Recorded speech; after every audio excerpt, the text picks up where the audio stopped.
Hello, everybody. Sure. Welcome back to another amazing episode of Multipurpose with Lakshya. Today, I have Abhay. So, Abhay is the founder of Good Milk, and he has been on the Forbes list in India and in the Asia. So, yeah, thank you very much, Abhay, for being here. It's my pleasure to have you. Thank you very much. Thanks for having me, Lakshya. Looking Yeah, forward to this conversation. yeah. So, my first question to you, if you can speak about yourself and what you do, that would be amazing. Sure. So I am the founder of Good Milk, and Good Milk exists to make delicious plant-based food affordable and accessible in India. So the goal is to create products that work like dairy, perform like dairy, and Yeah, hopefully at some point be widely as accessible as dairy is.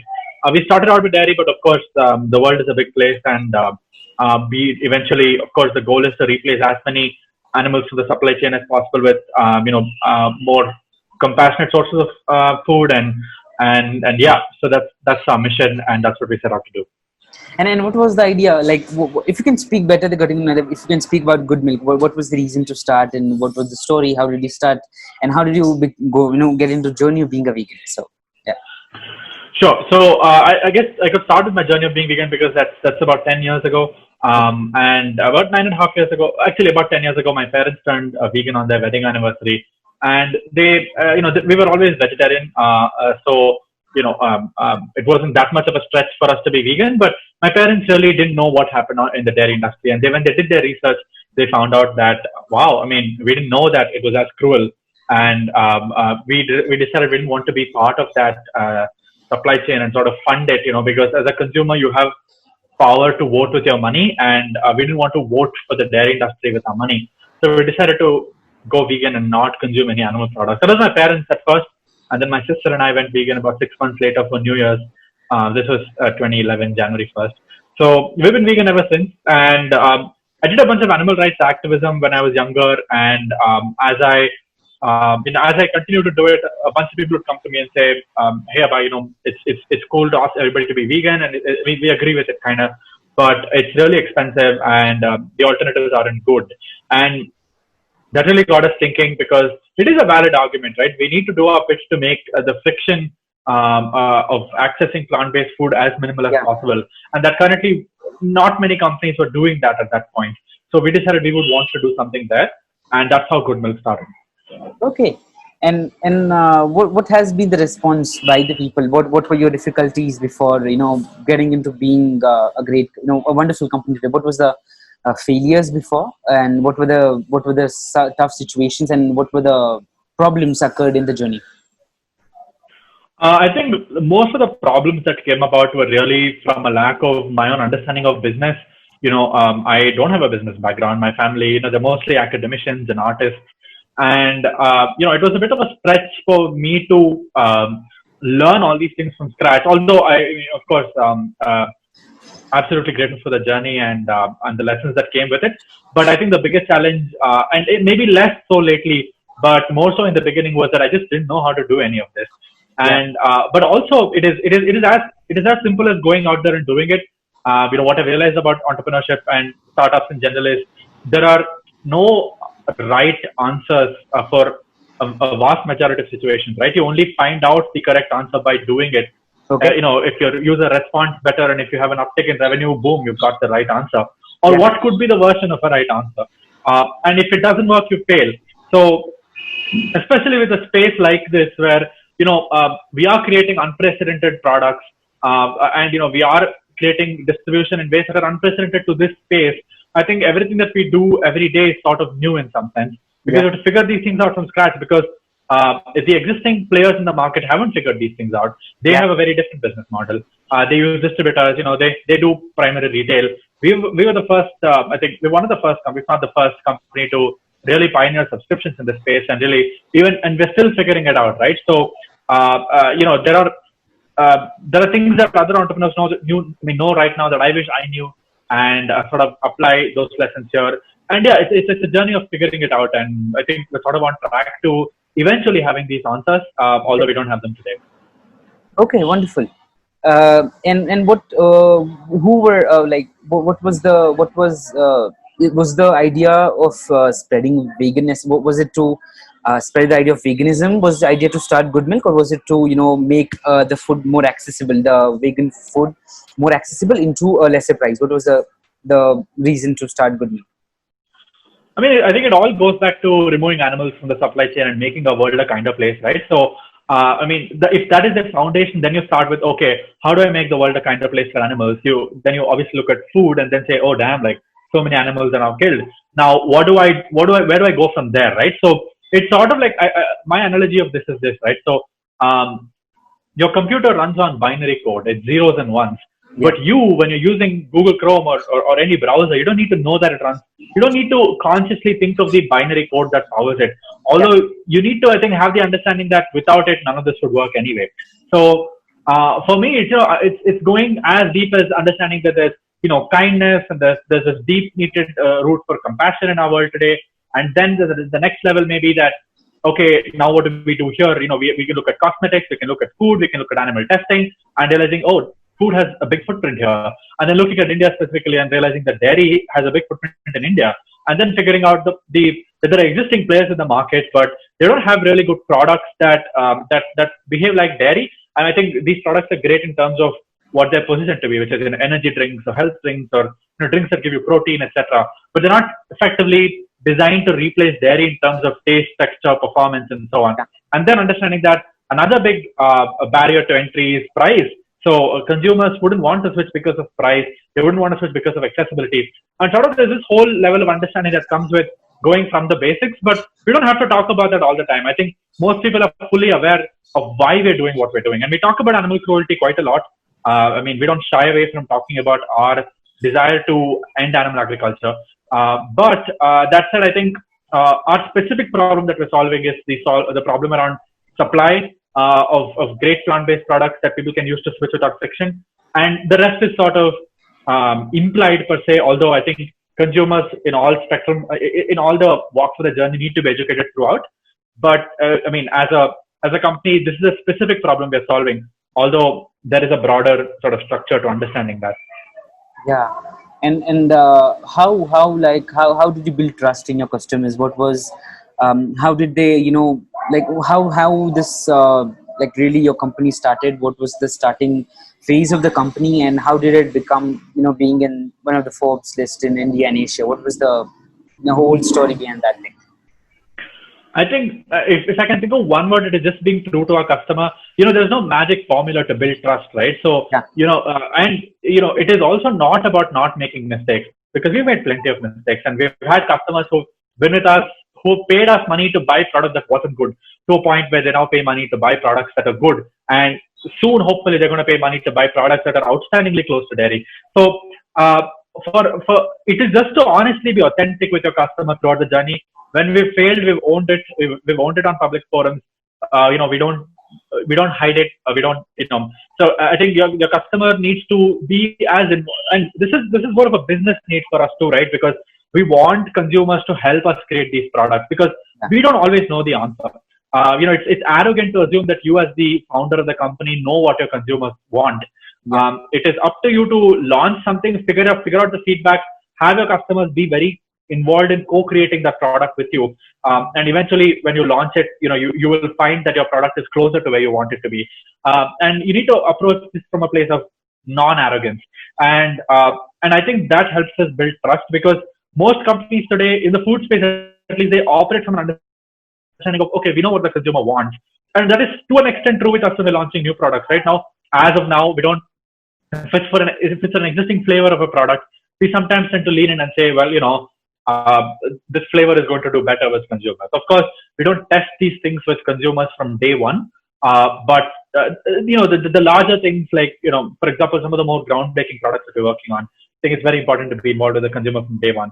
Once you have that platform ready, subsequent products that are flavored or fortified, etc., I think consumers are needed more from a feedback of, here's our prototype that we're launching, and then we sort of get feedback in. So there's no formula for trust. Just be authentic, just do your thing, and be transparent to the consumers. The trust will come anyway, as long as you try your best, because there's just no way to be perfect in this space. Yeah, true. And what was the starting phase? How did you start? I'm sure you do not had a big manufacturing company in the start itself. So how was the starting? How did it all start in the production thing? Yeah, so we we started out in the kitchen. My mom used to make these products at home. We used to make these products for ourselves, and that's kind of how we knew how to make. It's easier to move from 1 liter to 10 liters at your home kitchen rather than it is from 1 liter to move to 500, 5,000, 10,000 liters. So we knew these recipes for our family, and we just retrofitted them, made them bigger, little bigger, and then we started selling them. I used to deliver them on my bike all over Bangalore at some point, and then we had delivery boys, and we built a logistics infrastructure. And post that, we sort of moved to a factory. Quite recently, actually, we moved to a factory in the December of or the January of 2018. So it's been barely 2.5 years since we even started manufacturing commercially, and that's a whole different ball game, right? Because your product invariably changes from when you manufacture at home to manufacturing in a factory, no matter how faithful the recipe is to the original. I think just at some scale, some of the things that you want don't translate into your product, but some of the things that you anticipate that are great also translate into your product. So it's been interesting for us to even commercially manufacture, because what people assume that when they think that you started commercially manufacturing is that you had a ready product from then, but it actually took us quite a better part of a year to figure out even how to commercially manufacture a product. So we only started selling real product around the end of 2018 to that's what occurred, and our milk came even later because it was a long journey to even commercializing the right type of milk. So from our home, then we got some equipment home, and then we started scaling up the manufacturing there to a facility, and then figuring out all from scratch. That's sort of been the manufacturing journey for us. Yeah. Now it's different, right? Now we have experts. We have some fantastic people on our team. Spurti, of course, who she heads our R&D function, and she's a genius, right? So she knows. She's more experienced with the process of building a product from scratch. So we don't have to necessarily make the same amount of mistakes as I made when I was doing it with my mom. But eventually you sort of replace my incompetence with the competence of smarter people. And that's the journey today. Okay. And what are the learnings you learned from those mistakes which you made, and today it helps you out to do better than doing mistakes? Definitely try out a product with consumers before you make decisions on their behalf, right? That's the biggest takeaway for us from our product journey. Okay. Because we've assumed a lot of things that are in the past. We've assumed that customers would like certain things, and without testing it out, there's no way to do it. And I've made some decisions where I've jumped into manufacturing a large quantity of something that I didn't necessarily know that consumers would respond to. I have this tendency to shoot from the hip, so to speak, and take decisions sort of early on and lean in on behalf of certain assumptions. Lean in on certain assumptions on behalf of your consumers. And all of this, I've realized, it could be right sometimes, but really, for me, it has been a largely wrong decision to take throughout our journey. And it was a definitely helpful reminder for us to sort of stick to what we do best, which is to involve the community. And at certain times when we didn't, we've faced the brunt of it. So that's been the biggest takeaway from me from our product development journey. Okay. And you started a company at a very young age, and what were the what did you learn? The age when you started this company, I think you were young. Now also you're young. You are doing a great job. Yeah. So what were the major how did you juggle with your studies, and how did you maintain your business, and how did you cope up with these two things together? I did, right? So eventually my academics started faltering and I dropped out of engineering. So at some point, you have to take that call. It's not easy. It's not for everybody. Of course, I wouldn't recommend dropping out at all. But if you're really onto something and you find that your life mission aligns with it, and you start seeing evidence of success, then best to leave. Best to make that decision. Of course, it depends on everybody's context, right? For example, my parents, they provided they provided me and my sister all the comforts and sort of needs that we had growing up, and I knew that there wasn't as much of a risk for my family even if I dropped out, because my parents had done fairly well for themselves. So it's not everybody is in that position of privilege too, right? So it's when people talk about dropouts, they always sort of assume that there is some heroic journey there. But really, I think it has to come from a balanced sort of perspective of risk and reward. In fact, I took the call to drop out with my parents. I didn't drop out and then tell my parents, right? So it was a very planned, deliberate action for us.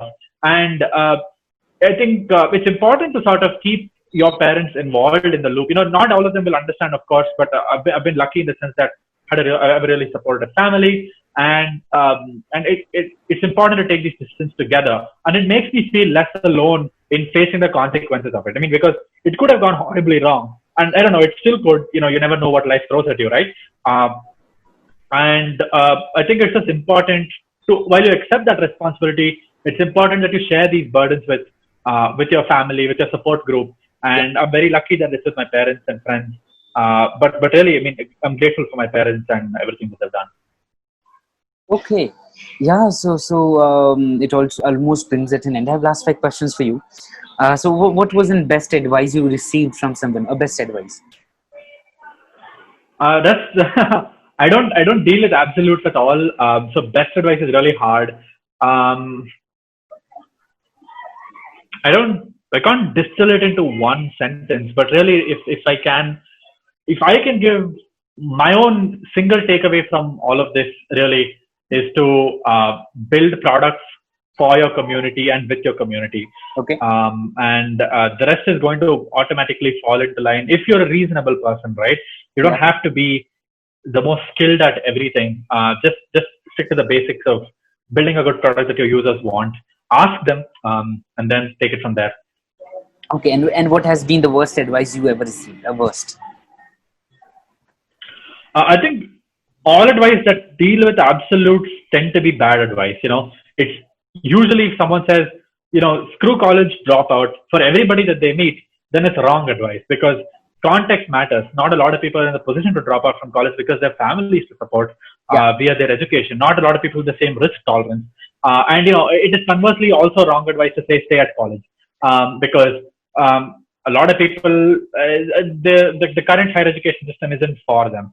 So I can't think of any specific advice at this point, but really any advice that isn't contextual that I've received has generally turned out to be bad advice. Okay. And what were the question next is what were the people said, like when you were speaking to start a company, selling vegan products, what were what jokes did people make on you? What were the kind of things they said which they fear, which you disproved them and you showed them that I have done something and I can do it? I mean, honestly, it's in today's times, everybody is really encouraging, right? So at least in open, everybody really wants you to do well. And, I don't think I've faced animosity per se at all. I've been mostly facing a very positive journey, even with respect to my friends and family who've been supporting us. I mean, there have been people that have been more supportive and less supportive, but I don't think there's anybody that makes fun of entrepreneurs lately. I mean, it is a different time. Everybody has access to technology today. Everybody has access to awareness. They have access to opportunity. And, I think most people today are at, you do you, and you figure it out. There's no hard and fast rule. So, I mean, I'm sorry if that answer disappoints, but there has been no coming back from the sort of at the bottom of everything and sort of journey with me. I've just been grateful and lucky. Okay. And what would be an advice to anybody who wants to start their own company or become an entrepreneur? What would be your advice for that? Take your call based on your text. There are no hard and fast rules. There is no need to run a startup. For some people, it may be overwhelmingly the right choice to stick it out at a job. So if you're really mad enough to want to start a company, then start it out by wanting to solve a problem. Don't run companies because you want to run companies. That's very defeatist. Not defeatist. That's a very that's an attitude where you won't stick things through when things get difficult, because then you could always just start a new company and still be running a company. Yeah. I don't call myself a CEO because a lot of people tend to misuse that word, right? So they just start a one-person company and they're like, I'm the CEO and I'm all of this and all of that. The problem should be the compelling force for you, not the solution. Who knows? Tomorrow, the answer to making plant-based food affordable and accessible might not be the current way we're doing it. And if I am married to the solution, I am not married to solving the problem. Yeah. And I want to be overwhelmingly focused on solving the problem. Okay. And that would mean being flexible with the solution, because solutions change. The world changes so rapidly. In the last 3 months, the world has changed for us Yeah. in ways that we will never go back to some of the things that we used to do. And the problem has remained, but the solution today is different from what the solution was 3 months ago. And Yeah. it's important to be flexible to that, understand the context, don't deal with absolutes. And if you're a reasonable person that wants to passionately solve a problem, the answers will come to you. That's my advice. Oh, wonderful. Thank you very much for the wonderful advice you gave to us. Last question. What would be a message to anyone who wants to possibly be a vegan, or try out new things, like advice in any context, or anything you want to give an advice or a message or anything? I think it's important to not make excuses to being vegan. I think that's primarily where people falter, is that they tend to say that plant-based dairy products are expensive and I can't access them. But really, if you live in an urban area, in a metropolitan city, and you go to Starbucks once or twice a week, you can access plant-based food. It's important that we look at these things objectively and sort of really self-examine. If you're arguing against veganism for the sake of finding arguments against it, you will find them, right? I mean, because like all movements, veganism has things that it has to work on. The movement has to work on today, and there's of course no such thing as a utopia that we've created today. But I would really encourage people to really self-examine and see what their intentions are for making these excuses, what their intentions are for these arguments, and if they come from a genuine place of care. Being vegan is definitely even a good option then, because the problems of the movement today does not prevent you from being a part of it and trying to help make it better. That's maybe the message I want to leave with. Yeah, so thank you very much for being here. It was wonderful having you. We learned a lot of things, how to be an entrepreneur, what were the failures, and a lot of different things. Thank you very much for being here. It was a pleasure having you over here. Thank you very much. Thanks, Lakshit. Take care.